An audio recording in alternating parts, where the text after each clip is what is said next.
Assalamualaikum Football United, ringan amatiran ala gua. Seperti biasa sebelum pertandingan Manchester United ada konferensi pers dan gua mau um, translate dan juga rangkum, dan pastinya akan gua kasih opini sedikit ya. Langsung aja.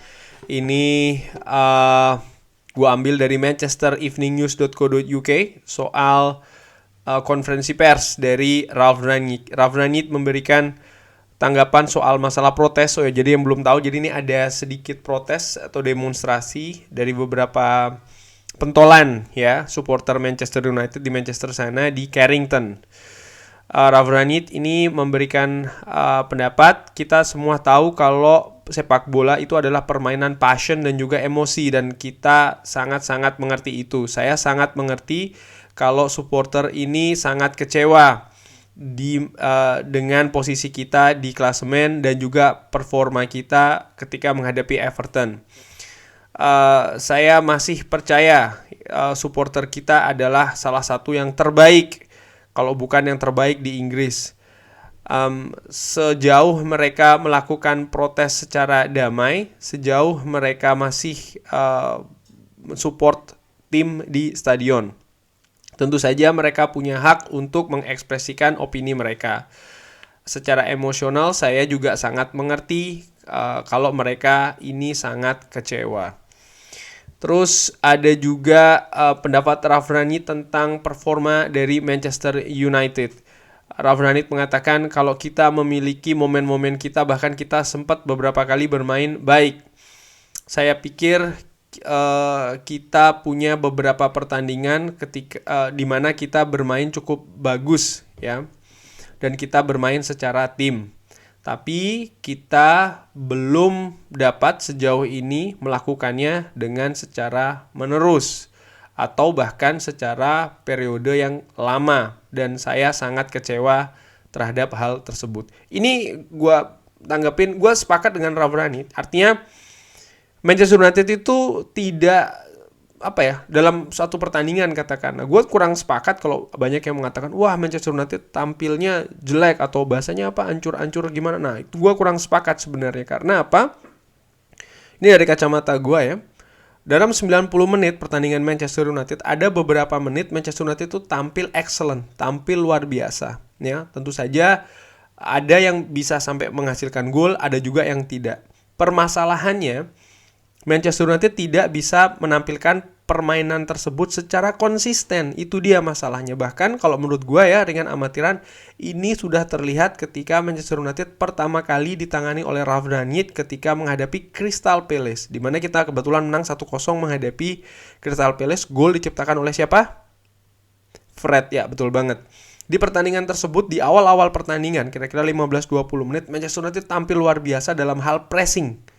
Manchester United bisa tampil high press, menyulitkan Crystal Palace untuk bisa menguasai bola. Memegang bola sedikit aja tuh susah banget, karena sedemikian tajamnya pressing yang dilakukan oleh pemain-pemain Manchester United. Tapi tidak bisa dilakukan secara konsisten. Akhirnya apa? Di babak kedua terlihat sekali stamina menurun. Justru Crystal Palace pelan-pelan mampu mendapatkan beberapa peluang. Di pertandingan kemarin menghadapi Everton, contoh yang paling yang paling update ya, yang paling terakhir, Manchester United tampil cukup bagus di 20 menit awal, tapi tidak bisa secara konsisten dan terlihat sekali menurun, terutama setelah gol tercipta untuk kubu Everton. Terlebih lagi di babak kedua, tidak bisa tampil seperti 15 atau 20 menit babak pertama ya. Dan ini menurut gue betul, gue sepakat dengan yang dikatakan oleh Ralf Rangnick. Dia kecewa, gue pun juga kecewa, karena tidak bisa Manchester United ini tampil secara bagus ya, dengan konsisten, dengan periode yang lama. Dan menurut gue ini sih perbedaan besar Manchester United dengan tim-tim lain saat ini. Ralf Rangnick juga memberi tanggapan tentang Erik ten Hag. Ralf Rangnick mengatakan, saya tidak tahu kalau kesepakatannya sudah selesai. Jawaban saya selalu sama tentang Erik ten Hag. Fokus saya ini sekarang tentang pertandingan besok.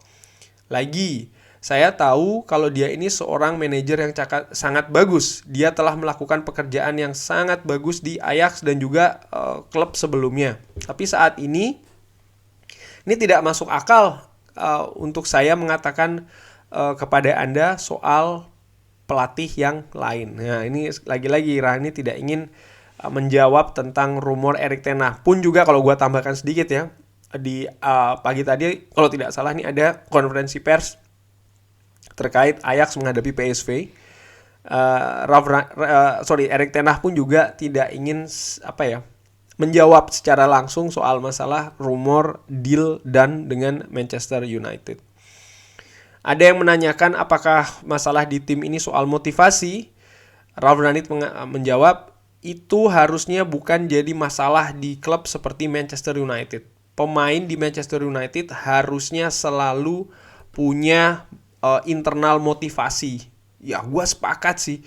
Harusnya pemain itu ketika hadir di Manchester United punya motivasi berlipat-lipat karena Manchester United merupakan salah satu klub terbesar, ya kan? Tapi ya menurut gue juga perkembangan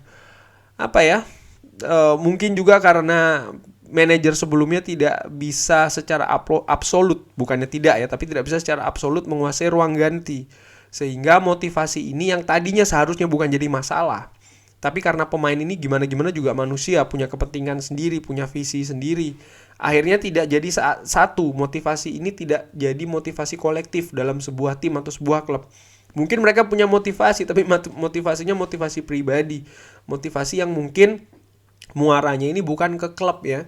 Dan menurut gua ini salah satu tugas besar dari manajer siapapun itu nanti untuk bisa orkestrani ya motivasi-motivasi individu ini untuk bisa menjadi motivasi kolektif di dalam tim itu sendiri di dressing room. Penguasaan dressing room penting. Ralf Rangnick memberikan kabar update soal masalah tim. Ralf Rangnick mengatakan 5 pemain akan tidak bisa tersedia untuk pertandingan besok. Wow.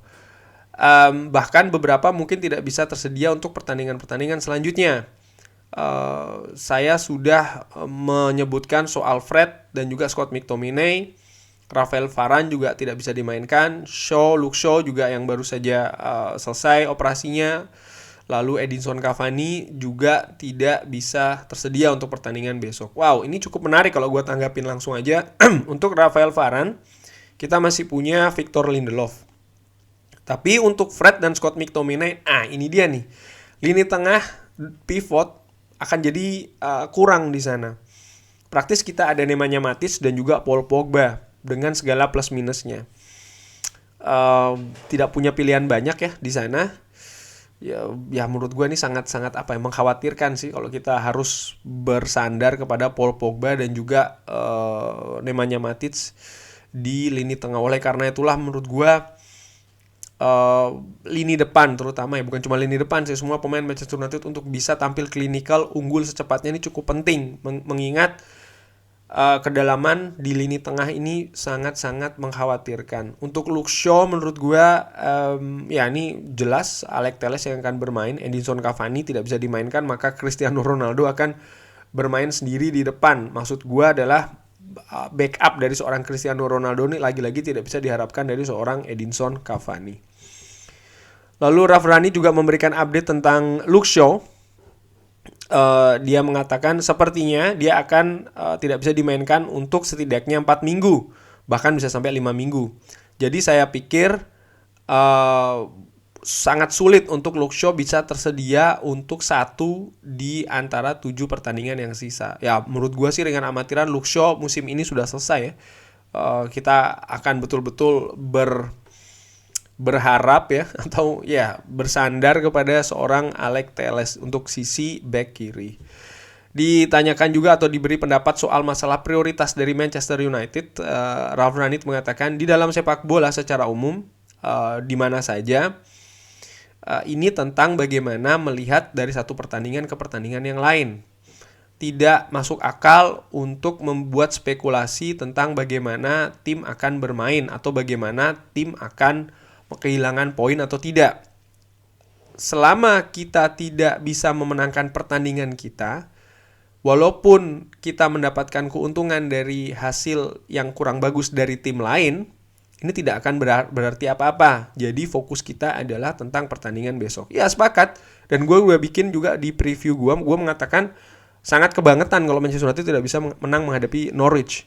Ya karena kualitas individu, kualitas kolektif. Ya kalau kualitas kolektif Manchester United mungkin juga tidak lagi dalam kondisi yang terbaik ya. Tapi kalau dilihat dari klasemen terlihat gapnya cukup jauh, dan buat gua sih apalagi tampil di Old Trafford ya, ini merupakan suatu keharusan kalau Manchester United ingin tetap menjaga peluang yang walaupun peluang itu sangat-sangat kecil, tapi kalau peluang itu tidak ditangkap, artinya Manchester United terus-menerus kehilangan poin, ya sama aja bohong, walaupun tim lain yang menjadi pesaing ya juga kehilangan poin. Lalu ditanyakan pertanyaan yang cukup bagus, kenapa sih Manchester United ini tidak bisa menjaga performanya dengan cukup bagus ya. Artinya Manchester, seperti yang di pertanyaan di awal ya, kenapa Manchester United ini sempat bermain bagus tapi tidak bisa menjaga ritme permainan bagus tersebut. Dijawab oleh Ralf Rangnick, saya bisa membayangkan musim seperti apa sekarang ini. Tentu saja itu tidak bisa digunakan sebagai excuse atau alasan. Kita sekarang ini kehilangan banyak pemain setelah pertandingan menghadapi West Ham contohnya. Kita kehilangan 3 dari striker kita, yang dimana mereka semua itu adalah bagian dari pertandingan, dan mereka juga merupakan bagian dari gol yang kita buat ketika menghadapi West Ham. Saat ini kita kehilangan banyak pemain, contohnya Fred dan juga Scott McTominay, 2 defensive midfielder kita. Jadi ini tentu saja salah satu alasan. Tapi secara umum, secara keseluruhan, kita tidak bisa tampil atau menjaga penampilan kita di level yang sangat tertinggi ya, yang paling tertinggi itu kita tidak bisa mempertahankan. Kalau gue artikan, kita bisa sebenarnya main di level tertinggi, tapi kita tidak bisa mempertahankan. Kita sempat mungkin ada beberapa menit kita tampil cukup luar biasa, tapi kita tidak bisa melanjutkan penampilan tersebut. Dan menurut gue inilah perbedaan Manchester United dengan tim-tim lain ya di papan atas, di mana Liverpool, Manchester City, Chelsea ketika mereka bermain bagus, mereka cenderung bisa mempertahankan performa itu ya dalam satu pertandingan ini dalam periode yang cukup lama, dalam menit yang cukup banyak. Ini yang tidak bisa dilakukan oleh Manchester United.